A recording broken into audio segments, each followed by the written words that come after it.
మధ్యతరగతి ఫాదర్గా చాలా బాగా చేశాడు. ఆల్ ది బెస్ట్ ఫర్ దృశ్యం టీం. నేను మలయాళం దృశ్యం చూడలేదు, బట్ ఇదే ఫస్ట్ టైం చూడటం. వెంకటేష్ గారు నిజంగా చాలా చాలా బాగా చేశారు. డెఫినెట్గా మన ఇప్పుడున్న ట్రెండ్ సినిమాల్లో డెఫినెట్గా వెంకటేష్ గారు చేసే ఒక మంచి ఫ్యామిలీ ఓరియంటెడ్ ట్రెండ్ సినిమా అవుతుంది ఇది. I'm feeling very happy. Thank you. Drishyam చాలా మంచి కథ, కొత్త కథ, గొప్ప కథ. వెంకటేష్ బాబు ఫెంటాస్టిక్గా పర్ఫామ్ చేశాడు. కంప్లీట్గా ఫ్యామిలీ మొత్తం కలిసి చూడదగిన cinema. Please do watch. Venkatesh Babu గారి సినిమా మంచి సినిమా వచ్చింది. డెఫినెట్గా సినిమా చాలా బాగుంది. చాలా పెద్ద రేంజ్లో హిట్ అవుతుంది. ఫ్యామిలీస్కి చాలా రోజుల తర్వాత ఒక మంచి సినిమా చూసే అవకాశం వచ్చింది. నిజంగా ఇది చాలా అంటే చాలా బాగుంది సినిమా.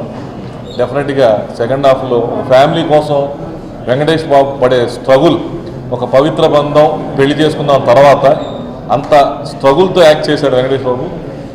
ఈ సినిమా డెఫినెట్గా వెంకటేష్ బాబు కెరీర్లోనే బిగ్గెస్ట్ హిట్గా నిలుస్తుంది. ఈ మధ్యకాలంలో ఆయనకి ఇది చాలా పెద్ద హిట్ అవుతుంది మనస్ఫూర్తిగా కోరుకుంటున్నాను.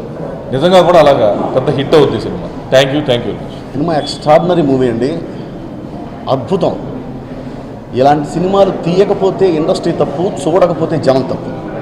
అద్భుతమైన సినిమా అండి. థియేటర్లో కూర్చున్న ప్రతి మనిషి కనెక్ట్ అవుతాడు ఈ కథకి. ఇది నా కథ, ఇది నా ఫ్యామిలీ, ఒకవేళ నా ఇంట్లో ఇలాంటివి జరిగితే నా పరిస్థితి ఏంటి అని ఆలోచించని ప్రేక్షకుడు అంటూ ఉన్నాడండి. అద్భుతమైన సినిమా తీశారు. Extraordinary movie. తప్పకుండా ప్రతి ఒక్కరూ చూడాలండి. చూడకపోతే మాత్రం ఖచ్చితంగా జనం తప్పు. అంతే. ఆంధ్రప్రదేశ్లో తెలుగు మాట్లాడే వాళ్ళు చూసే ఈ సినిమాలు చూసే ప్రతి ఫ్యామిలీ వాళ్ళ ఇంట్లో వాళ్ళ అబ్బాయికి, వాళ్ళ కొడుకు మగవాడు అనేవాడికి సినిమా చూపించి అతని ప్రవర్తన ఎలా ఉండాలి అనేది అబ్బాయిలకు నేర్పించండి first. That's my sincere appeal. Every family should see the film and take their son. వాళ్ళ అబ్బాయిని తీసుకెళ్ళి, ఎంతమంది అబ్బాయిలు ఉంటే అంత అబ్బాయిని తీసుకెళ్ళి వాళ్ళ అబ్బాయిలకి సినిమా చూపించండి. That's all. Thank you. Venkatesh Babu garu family backdrop సినిమాలు, ఫ్యామిలీ ఎమోషన్స్, ఫ్యామిలీ రిలేషన్ సినిమాలు చాలా చేశారు. కానీ తన ఫ్యామిలీ ఒక డేంజర్ ఎలిమెంట్లో ఇరుక్కుంటే దాన్ని కాపాడే నేపథ్యంగా సాగే సినిమా ఇది. Well treated film, well treatment film.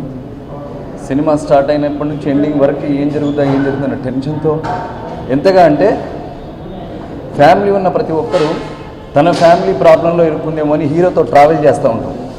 ఏమవ్వకూడదు, ఫ్యామిలీకి ఏమవ్వకూడదు అని అంత ఉత్కంఠగా సాగే ఎమోషన్స్ సినిమా ఇది. టెరిఫిక్గా నచ్చింది. డెఫినెట్గా మీకు బాగా నచ్చింది.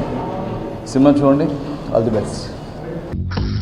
ఈ పుట్టుడు ఫోన్ సైలెంట్ మోడ్లో పెట్టడం చేత కాదు, మళ్ళీ మొక్కటి దెబ్బైపోతాడు. విడిచిపోతే బెటర్. పూజ ఎవరు వచ్చినట్టు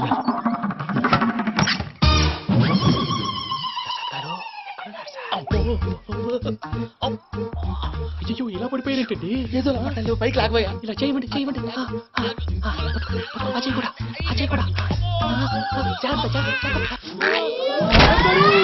అయ్యో అక్కడే ఉండి వచ్చేస్తాను. ఈ బ్యాడ్లో పడ్డారు ఏంటండి? ఇదే కప్పండి బాబు. ఎంతో పాపం చేస్తే ఇలాంటి పనిష్మెంట్లు వస్తాయి. దేవుడు లాంటి మీకెందుకు వచ్చింది సార్? ముందు లేకుంటే మీరు వెనకాడతారు ఏంటండి?